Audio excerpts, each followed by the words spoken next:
Welcome to the New Chemist podcast. We're glad you're listening. Feel free to download this podcast on Google Podcasts, Apple Podcasts, Spotify, Odyssey, Amazon Music, and a variety of other platforms. Here on the New Chemist, we discuss chemistry, which simply put is the science of change, as well as careers, community research, and COVID-19. We're happy you're tuning in. My guest today is a good colleague and friend of mine, Kyle Woumn.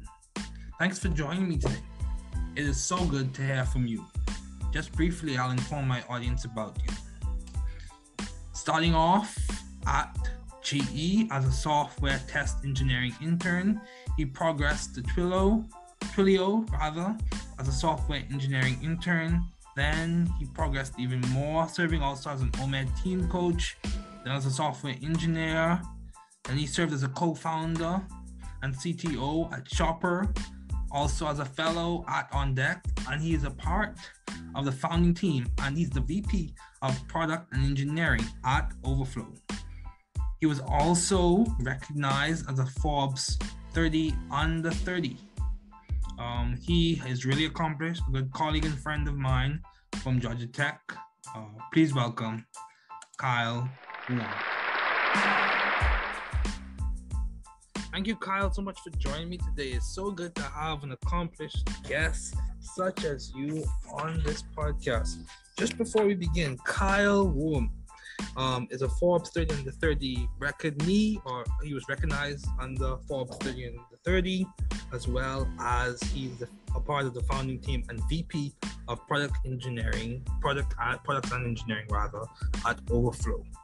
He's very accomplished. He was one of my buddies at Georgia Tech.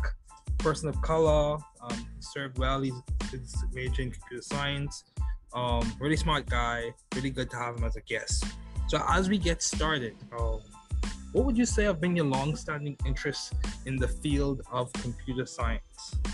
Yeah, well, first of all, thanks for having me on the podcast. Super excited to be on here. And yeah, some of my long-standing interests in the field of computer science, like I can remember just being a kid. Maybe I don't remember the exact year, but whenever the iPod came out, I had to have this iPod, and just using it, I was intrigued. I'm like, how can I listen to music from this little device, right? And that has just always been interested in me, and how these products shape society. And so for the longest, I just always wanted to be an engineer at Apple. And so as I grew up and, grew older, my parents noticed that, I had kind of like this knack for technology. And so they cultivated that through, various summer programs and things like that.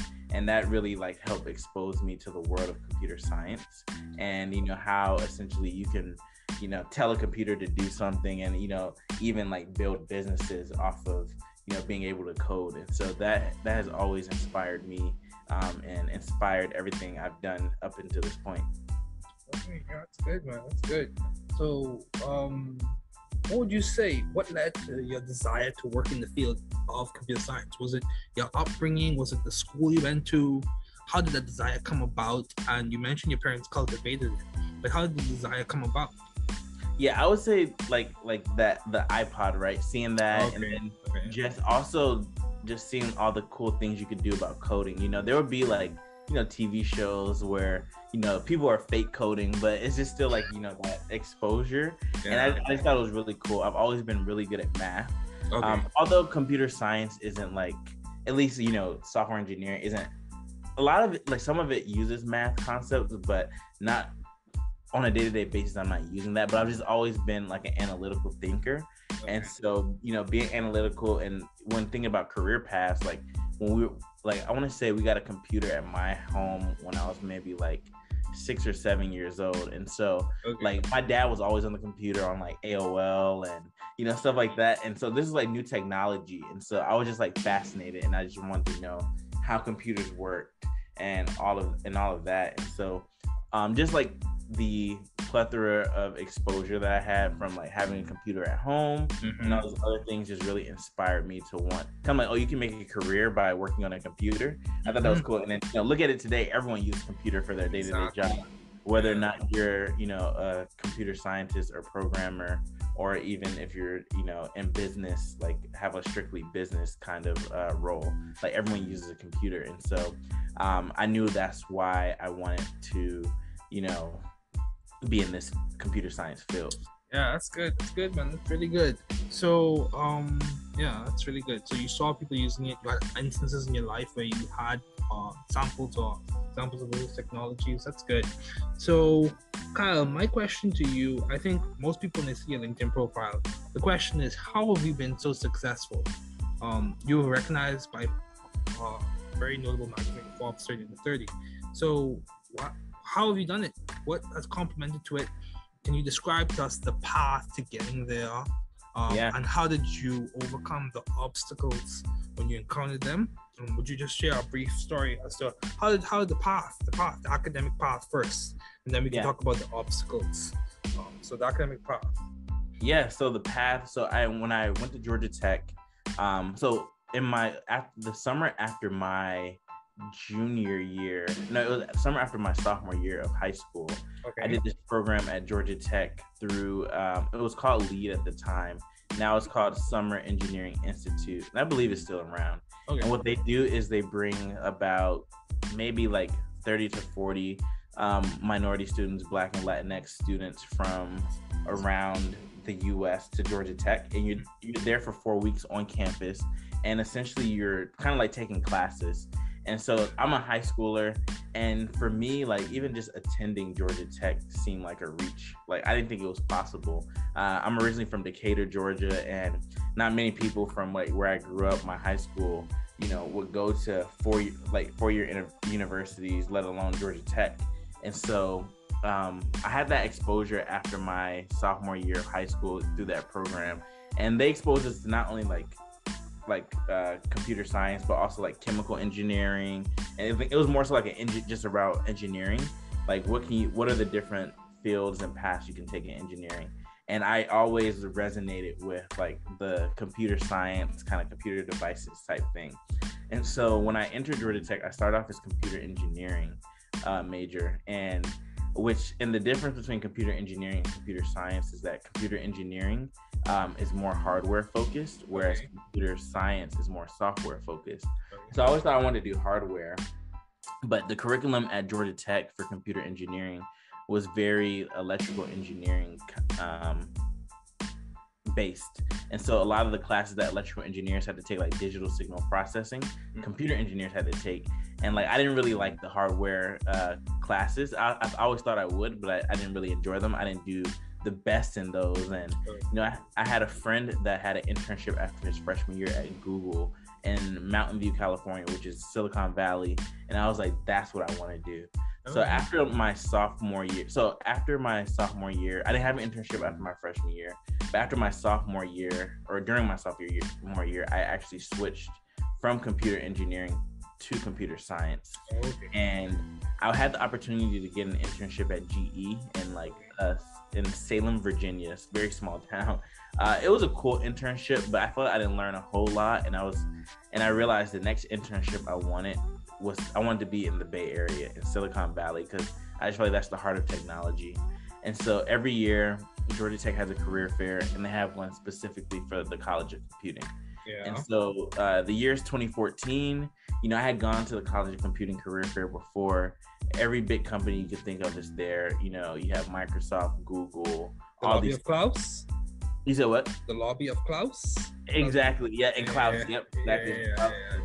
And so you have all these big tech companies, and you'll wait in line for like an hour because everyone wants to talk to these companies. You're missing class, and you'll wait in line for an hour. You talk to a recruiter for like maybe 5 minutes, then they just say apply online.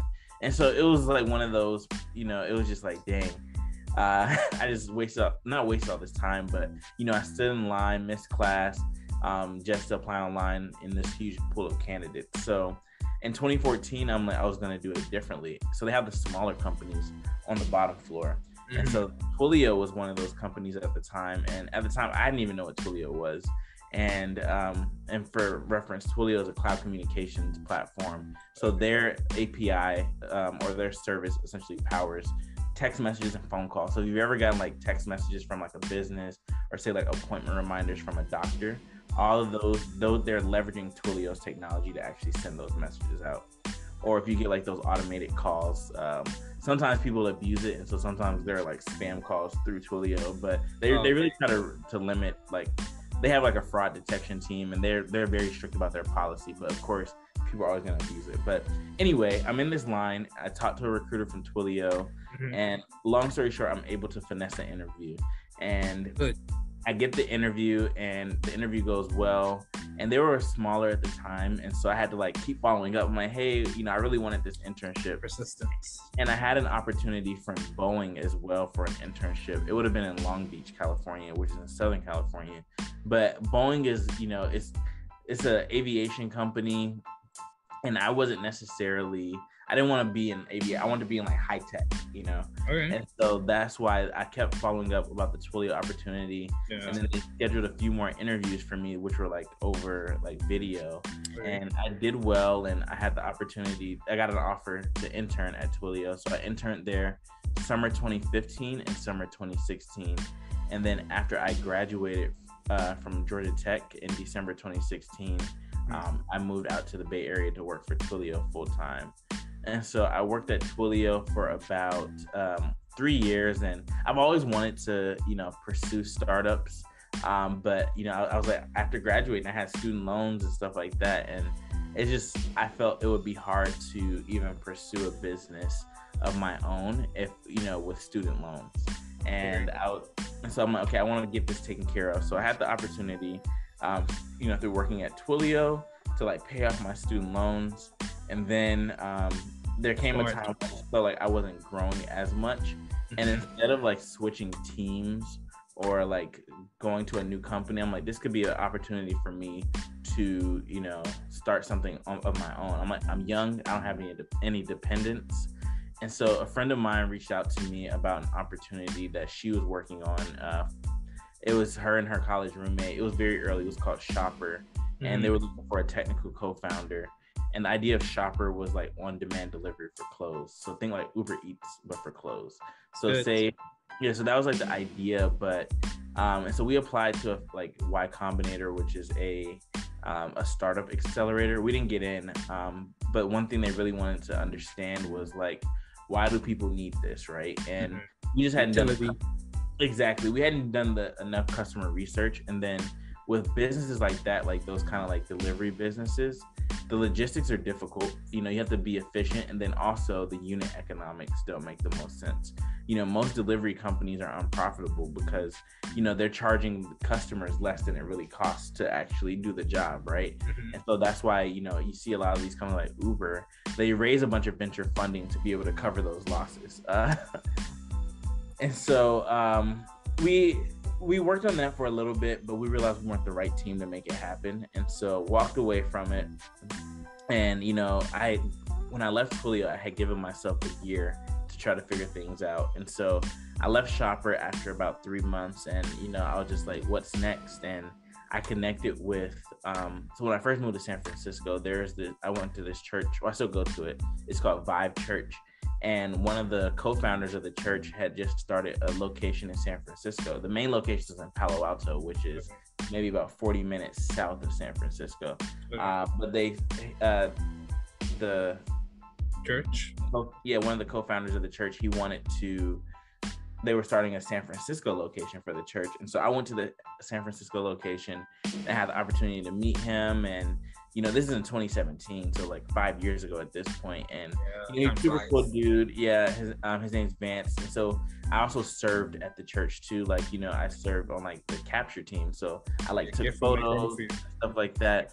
And so I had the opportunity to work under his leadership. And so he and I stayed in touch. And when I was working on Shopper, he kind of had the idea for Overflow, which is what I'm working on right now. Okay. And, he and I stayed in touch, and he mentioned this founder fellowship program called On Deck. And what On Deck is basically a program where you bring a bunch of early stage founders together, and it's like it's like a community of startup founders at the earliest stages, and everyone can like learn from each other and all of that stuff. So he mentioned that he had done the previous cohort, and he referred me to do it for Shopper. And so while I was working on Shopper, I was On Deck.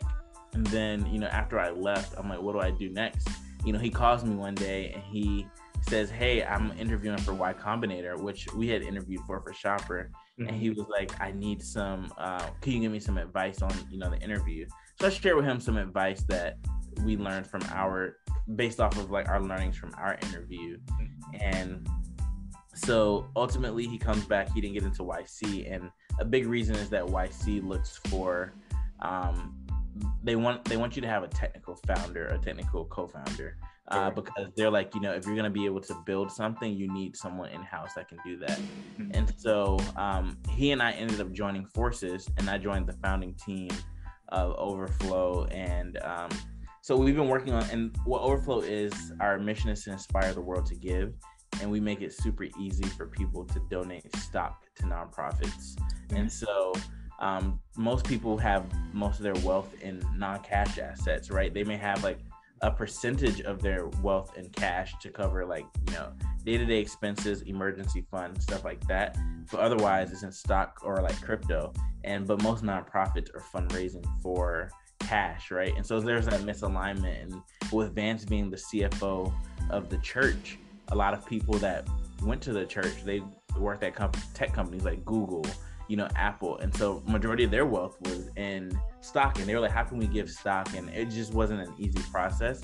So that's how the idea came along. And then, I've also, when I was working at Twilio, I wanted to give away, donate Twilio stock to the church. And, there's just like a cumbersome process. So I knew the pain point that he was looking to solve. And so it was just kind of like a no-brainer to work there or work together.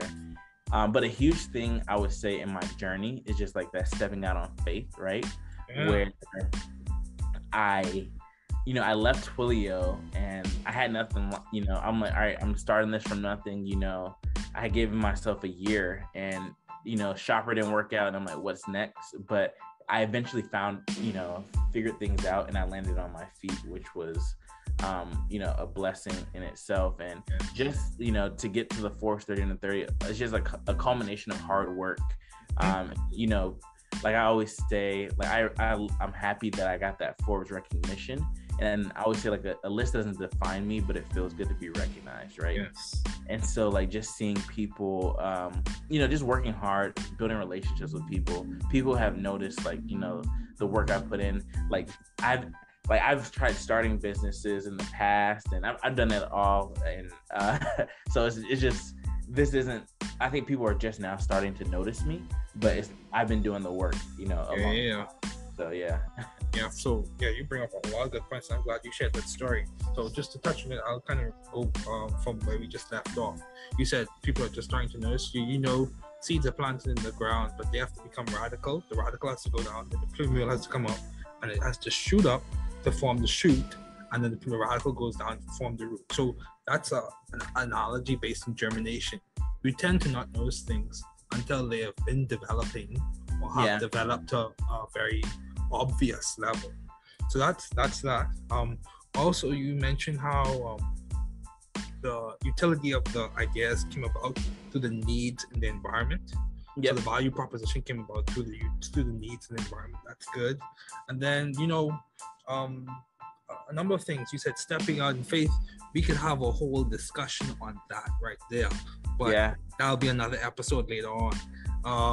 Sweat equity in terms of your work experience. So it took time. In essence, it took time for you to achieve what you achieved and to develop the skills and acumen, the maturity, if I may say so, to really walk in the fulfillment of the ideas and promises and whatever the case may be. So that's good. That's really good. So how do you maintain a view of the bigger picture in your career and in your life in general? Do you have a faith perspective?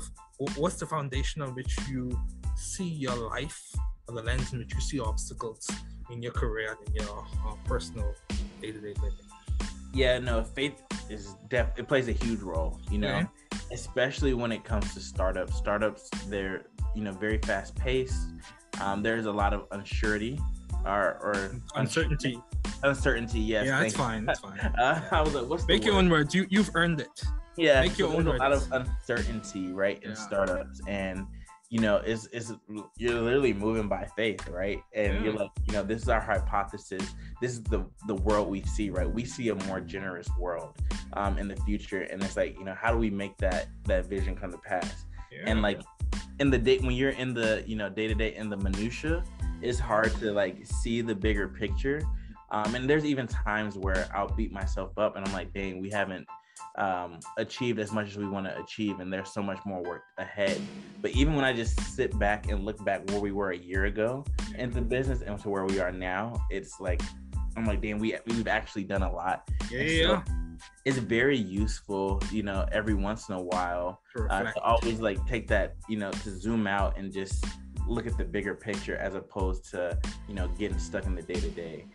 So that's often a tool that I do use whenever, things get frustrating. It's like, take a pen out and then just, trusting God personally, as like being a man of faith, like knowing that things are going to work out the way they need to. And, just seeing how my path, from college to getting out here is just one of those things where it's like, even if there are some missteps, I'll ultimately be redirected along the way, just kind of like a GPS, right? You're being rerouted. So again, this is a really good conversation. I feel I'm gonna have to listen to this episode again because this is inspiring. So for example, you said redirection. I think it's all a part of the plan, and when you have a faith perspective, it allows you to account for the difficulties, account for the uncertainties. And how I like to say it is, in my personal life, because I'm a person of faith as well, I think my faith allows me to parameterize or break down the uncertainty into parameters in which I look at every element and I'm able to reinforce my ideas, reinforce what I believe in the situation. So that's that. And then also, you bring up the issue of when you face frustrations, your faith comes into play. So that's really good, really commendable. So how have you been adaptive and creative in the field of computer science? Where have you added your flair? Where do you see your spin on things? What ideas that you thought of or implemented? How have they been developed?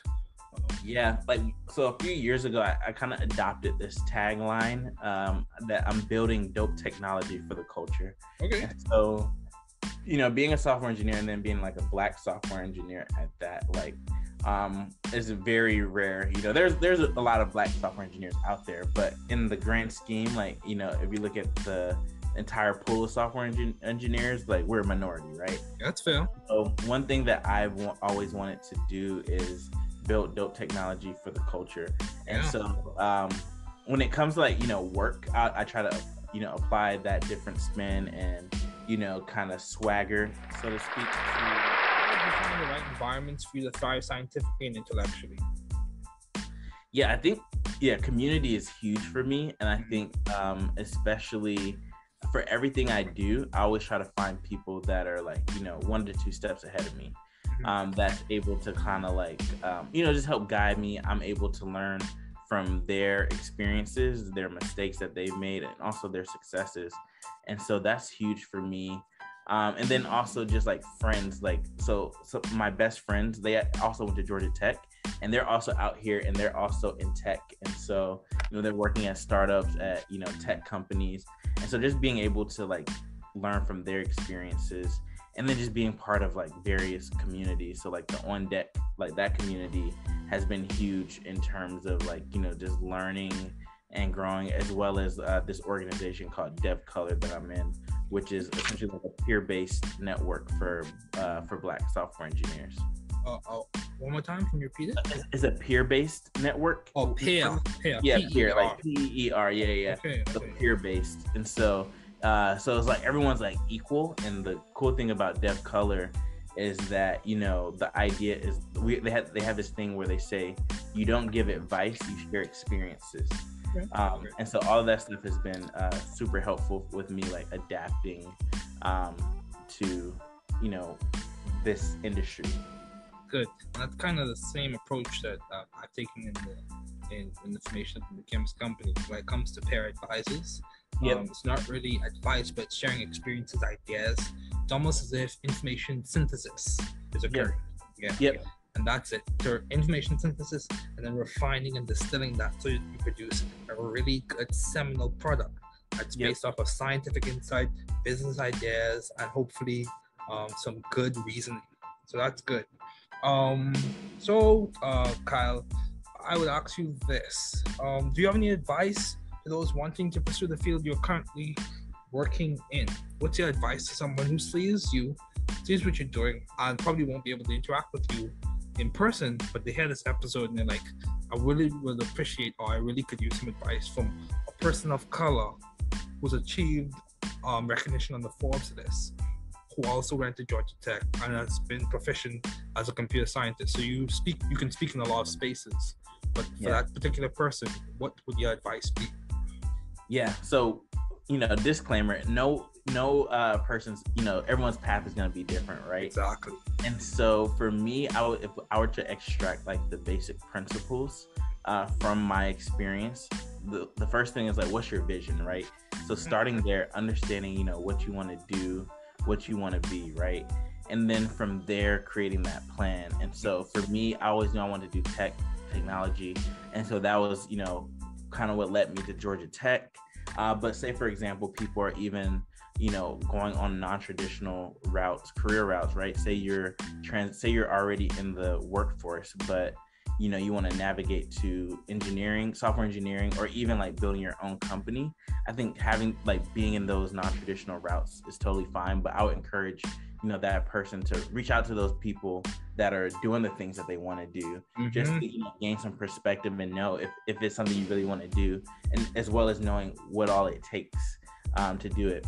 And then I think once you do that and you're solidified on your vision, I think it's just one of those, this is where you execute, right? And I feel like the execution, like we mentioned earlier, a lot of it's unseen. And I love when you use the seed analogy, right? We can learn a lot from nature. Oh yes, creation speaks. Yeah, exactly. And so there is no language. Once you have that vision, just executing and just having faith that that things will work out, and if they're meant to be, and then you'll be rerouted otherwise. So that's essentially has been my playbook from start with that vision, find people that are doing it, execute, right? And so that's my playbook. A lot of execution. So yeah, that's good. So what you bring up, I'm a person of faith, so there's a quote in the scripture that says, Habakkuk 2:4, write the vision, make it plain. So that's good. That's very good. And also, I believe, or I've come to understand that many times as we walk through life, though we encounter obstacles, if we have a vision in mind, it helps us to stay motivated, even when we encounter challenges. Because we know this is where I'm looking. I can think out, this is how I see it. I can think out of my circumstance, or think beyond the challenge, or look beyond it, because I see in the distance, I see the horizon, I see the sun coming up over the horizon, and I can press on towards that. So that's good. What's been some of the most beneficial advice you have received? I would say the most beneficial advice that I've received has been, I think, is not being afraid to fail. I would say fail forward. Exactly. And I know like Mark Zuckerberg, when he was first starting Facebook, they had this slogan like move fast and break things. And I think it's natural to have like a fear of failure. Yeah, we're human. Yeah, it's human, but I think the quicker you get to failure is the quicker you get to success. And pretty much success is just an accumulation of failures. And so, the biggest advice I've kind of had is that, be okay with like failing, because it's an opportunity to learn. Exactly. And so I think that's like the biggest thing that we can take away from failing is just that learning. And then the next thing is that, like, I guess a piece of advice is just that no one knows what they're doing. I feel like, we're all kind of like learning, even like some of the biggest companies you can think of, sometimes they're put together by duct tape, like their processes. And you would think that like, these really big companies are polished, but like no one, knows what they're doing. Well, I don't want to say no one knows what they're doing, but we're all learning. Yeah, we're all learning. We're all learning, and nothing is perfect. Exactly. And we're all like, adapting to pretty much based on the information that we have at that current moment. Yeah, so I agree with what you're saying. We're constantly iterating and improving what we're doing, our practice, our mode of action, our thinking, our mental models, all those things. There's a lot of iteration that's going on because the world changes. Nothing stays the same. We live in a dynamic world. And for you to stay the same all the time, I don't think it complements to you progressing and advancing in this world. So that's that. And then also you mentioned the thing about failure. I think evaluated experiences, even when you fail in those experiences, and non-repeating failures complement a lot to success. Absolutely. Yeah. So yeah, you could fail, but if you repeat, that presents a challenge. But if you fail, you address it, you learn from it, and you start to work around or above or beyond it, I think you start to progress even more towards your vision. But thank you so much, Kyle, for joining me today. It was so good to have you on. Thanks for listening. We're glad you were able to tune into this podcast. Once again, this is The New Chemist, where we discuss chemistry, which simply put is the science of change, as well as the other sciences, careers, community, research, and COVID-19. Thanks again for listening. Note, the views on this podcast represent those of my guests and I.